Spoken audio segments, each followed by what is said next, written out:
from it are remarkable. It just finished 2 weeks ago, I think.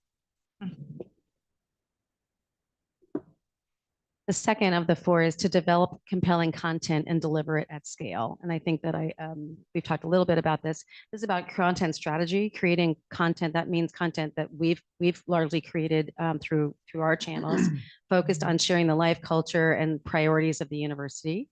And then using Marketing Cloud, which is our CRM that the foundation helped us acquire, to distribute content, this same content, to supporters, parents, students, staff, faculty, alumni, and other key constituents. This includes the product Oregon News, which we launched in September, timed with the release of the strategic plan. We've also created This is Oregon podcast. We actually have an expert panel series that we've launched all in the last quarter. And by the way, a quick shout out to our social media teams, both athletics and communications, who are doing an unbelievable job this last weekend. We had 24 million impressions and 2 million engagements. That's likes, people that actually commented and jumped on and liked and shared. That's the size of Houston. So that is an enormous, talking about a doorway we can walk through. This is the growth and distribution from July into early winter. We actually will probably hit 250 in later winter, early spring, in terms of like where that will top out. What sources are measuring that? Yes, sorry, excellent question. So these are the number of email sends that we're able. So the number of individuals, separate individuals that we're sending to, and what we are sending is that Oregon News product that we highly focus on. Yes, things that are interesting about the University of Oregon, but very specifically, what are we doing to move against the priorities? So it looks like an intentional rollout. Is that what absolutely? Yes. Yes. And part of the reason we need to do that is because if we hit everybody at the same time, we get spam. So we're doing a very intentional rollout, and we're adding audiences as we go, like parents. And that's the comparison there. Even before July, we were sending to 40,000. That was only us. So this is the first time that we're really speaking to people that aren't actually on campus. I'm sorry. So when you're targeting, where do you start? Yeah. Alums. Yes. Students. Yes. Recent grads, and then yes. people in Oregon. We haven't done that part yet, but we intend to. So we have a significant and engaged alumni base that we've got. The Alumni Association has been doing great work, but their mission is a little different than sort of reputation and visibility and promoting what the University of Oregon is doing. We hadn't had a program to do that with our alumni at all. This is now starting to do that, that we're beginning to talk to for the first time differently, in addition to what Rafe and his team are doing. It's also, we're adding parents for the first time. That's a first also. And we have some legislative audiences, some business audiences. We'll need to grow those organically. You can't just sort of buy that list. You need to grow it with some discretion and some input and do that carefully. So pitching, we will also we have begun effectively doing more to pitch scholarship to regional and increasingly national media. We've increased the amount of time and the number of staff dedicated to this effort. We're also using technology, specifically Muckrack, to track media pickup and what's called share of voice, which is the percent of media coverage we generate comparable or compared to our peers or competitive set. And then obviously areas of special focus will really include our goal for areas of signature scholarship that you're going to hear from tomorrow.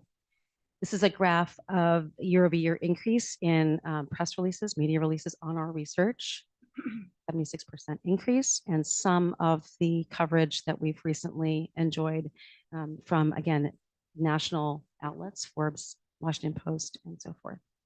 Great, by the way, great article again in the Washington Post last week on Crescent, if anybody saw that, but a terrific article on that program as well.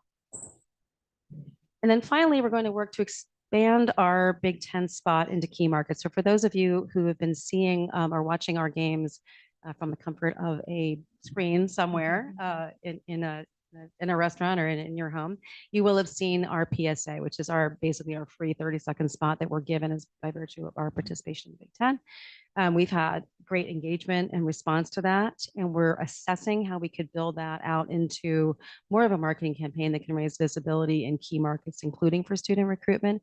When we talk about key markets, it's helpful to sort of view this as a bit of an overlap with our fan base and our our important student recruitment areas or geographies. They do overlap quite a bit. So we anticipate working in the future more with SSEM partners to figure out if we are both engaging in any kind of paid advertising or even just content, how do we overlap so that we both strengthen each other and leverage each other? Everything needs to work for everything, and student recruitment is just critical for us right now. So the next slide is imagination only. None of this is real, but this might give you a flavor of what we might think about. We think about what a campaign might look like. A lot of it would be digital marketing, so that we can target specific messages to specific audiences. And the last slide, I think it's a fair question. What does success even look like when we talk about these really big goals? I think there's direct and indirect measures of success.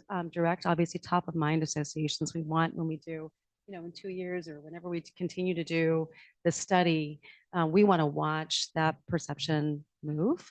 And we want to see that 18% grow, right, to something larger than 18%. But we also want to look at other measures of reputation. We want to see earned media traction consistently. We want to see our thought leaders placed as experts in the field nationally. Indirect, I think, again, enrollment should be helped by all of this. It should be a beneficial assist to lots of things that we want to do, everything from faculty hiring to constituent support, alumni engagement, certainly philanthropic support, doing more to tell the story in smart and strategic ways about the university will help all the things that we're trying to do.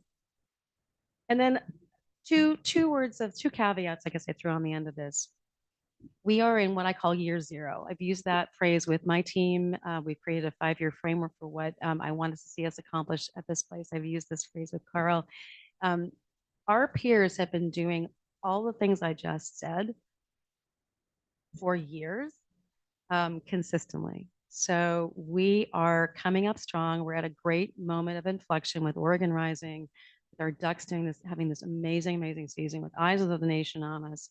We have the opportunity to move farther, faster, but we are laying a lot of pipe. Like we are pouring concrete and laying down systems that many of our peers have had for many years, as well as the benefit of being in market for many years. That said, I think the headroom is exciting. The opportunities are really exciting. Perceptions, that Volvo equals safety thing that you're walking around with in your mind is not an accident. It takes companies decades and lots of focus and attention and consistent effort to put that word in your mind. It can take 3 to 5 years to really demonstrably move those things, but they're absolutely movable and we're ready to start. And this is the time to do so.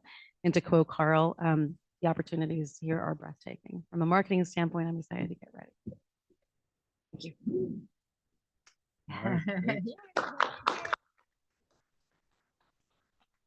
Great information. Let's open it up for questions. Tim? And then Amy? No. Okay. So Carolyn. So I had kind of 2 questions. One is the budget we reviewed.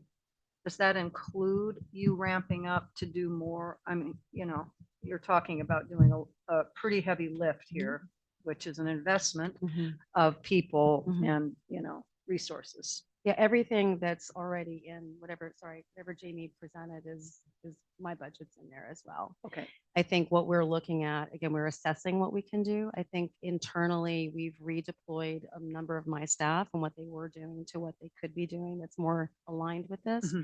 We're also looking at part of the royalty income from licensing will also help support some of these efforts. That's not asking for new money. That's simply deploying money that we're able to earn, particularly now in this season and hopefully subsequent successful seasons as we, meet the demand for merchandise that says Ducks on it.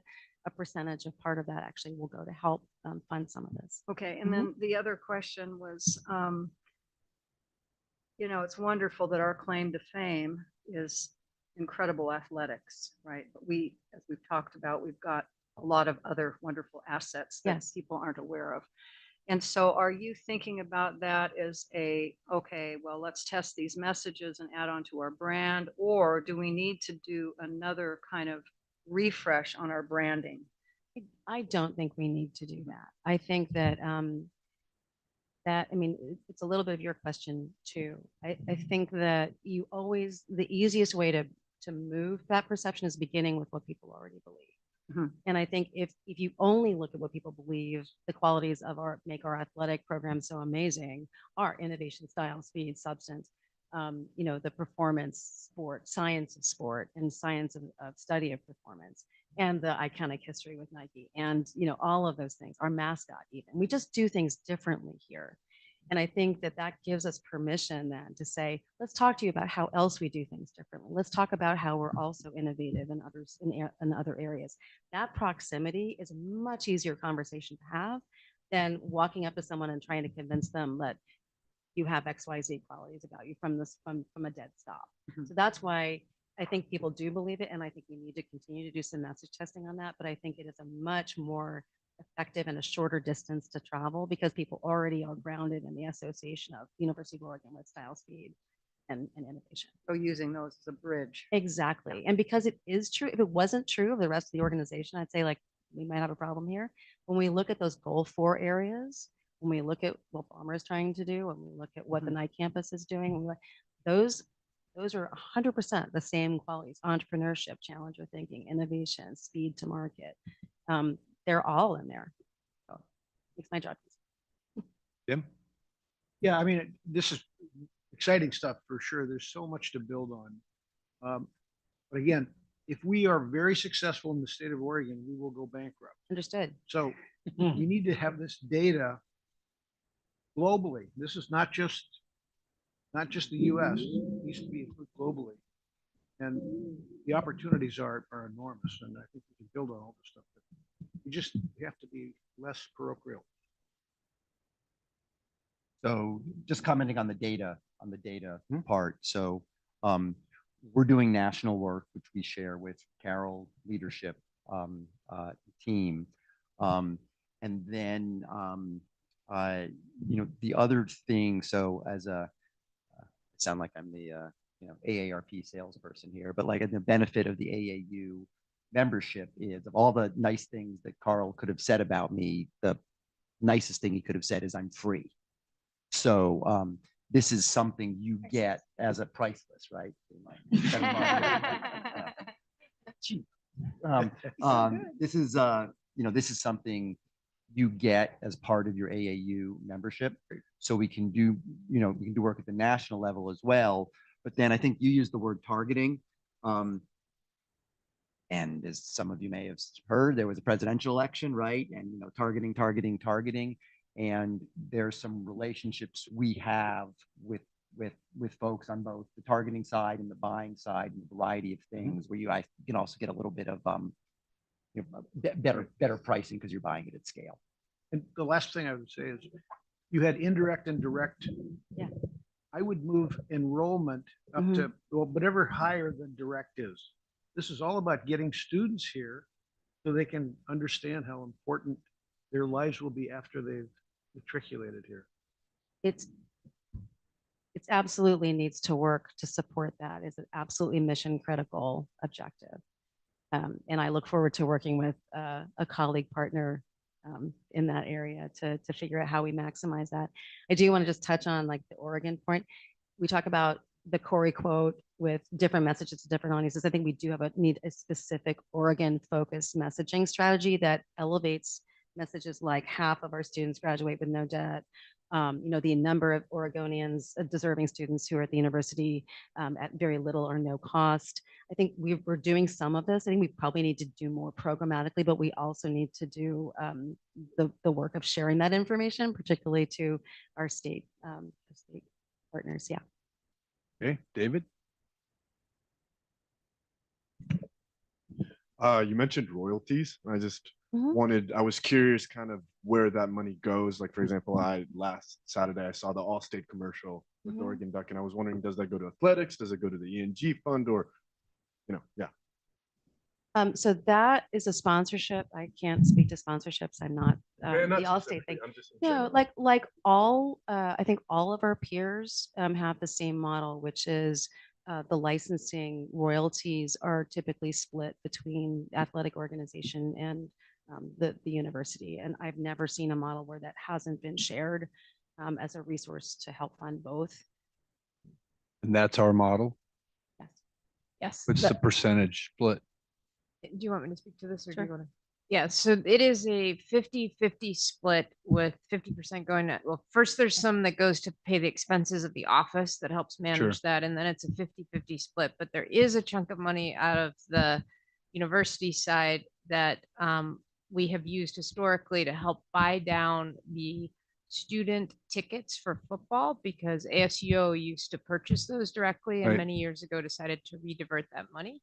The And- students, sort of the student government decided, Yes. we didn't decide that. No, the ASUO leadership decided they had historically purchased discounted tickets for students. This was a number of years ago, they decided to end that practice. And so the president at the time decided to use some of the university share of the royalty money in order to make those packages more affordable for students so that they could purchase a season ticket at a lower price point. Yep. Oh, Ed? Yeah, so I wanted to ask about just targeting prospective parents and high school students and whether that should definitely be a area of emphasis. Right. So it absolutely should be, and I know that we do. I think that what we need to think about going forward is how, because I'm not responsible for Sure. that as a different area, but how does my area and that partner, right, that new vice president coming in, how do we work together to maximize our market spend or our information, the information that they have about what markets are most, not lucrative, but most effective, where their marketing is more effective to attract the best and brightest to come here. I want to understand where those markets are so we can have a shared market facing strategy. And that has never happened. So I think that will be a wonderful sort of next objective. Certainly Right. for me, look forward to that. Also, there's a trend happening nationwide in what's called career and technical education, where industry is partnering with high schools to create a pathway that circumvents college. Yep. So offering dual credit with community colleges, and it's just something that if it's not on our radar, we're going to see the effects of Yeah. it very soon. And that's a programmatic academic decision that I certainly above my pay grade. I also know I think we would be well served to but to really assess how we can use predictive analytics to match students from anywhere, not just markets that have been historically successful for us, which is great, but how does a student in Rhode Island perfectly match what our architecture school has or our college has here, or the product design or Warsaw or anything else. And then AI is increasingly driving how students find out, or prospective students find out about programs, and we need to get our arms around that as well. Yeah. Marcia?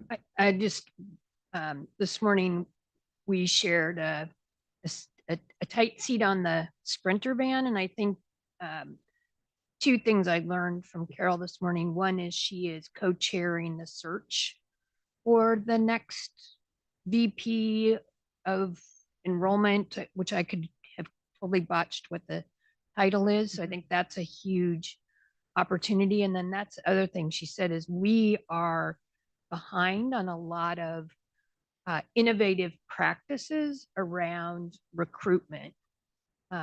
So I just think this is a huge opportunity for us as a university, and having enrollment and student recruitment partnering really well with marketing will just be a boon for the University of Oregon.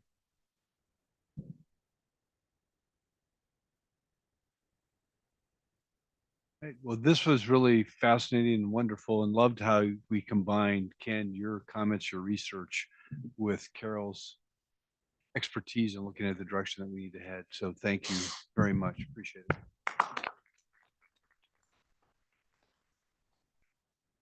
All right, couple announcements. Tomorrow, well, let's start with tonight. Hey, Steve, I think we have one other announcement. We have our 5th Heisman finalist. Oh, go ahead. Dylan Gabriel was announced as a Heisman finalist. It isn't even the conversation. Yeah, so very exciting. One of Very cool. 4. So sorry. No, that's great. And we won the Big Ten championship. Yeah. I wondered We if you didn't were even gonna make a acknowledge that. comment about that, right? Yeah. Got a new chair. Good. So at 5:15, over at the Library Learning Center where we had our lunch. There'll be a reception. And then from 6 to 8, we'll be talking about the Ballmer Institute, Oregon Rising. So that'll be at the same spot. Tomorrow morning, we need to be here at 8, right? Breakfast. We did get a different room. Thank you, Cody. So a different room without that annoying sound. So 8 o'clock there, and then we'll start here at 9:05. An odd thing, but I was going to make it 9:04 tomorrow. So any other questions? Connie, anything? Di? Ed? Lisa? Any other comments? All right.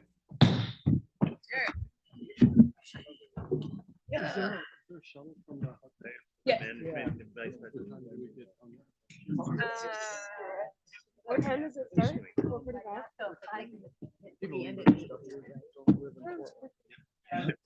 You ended it.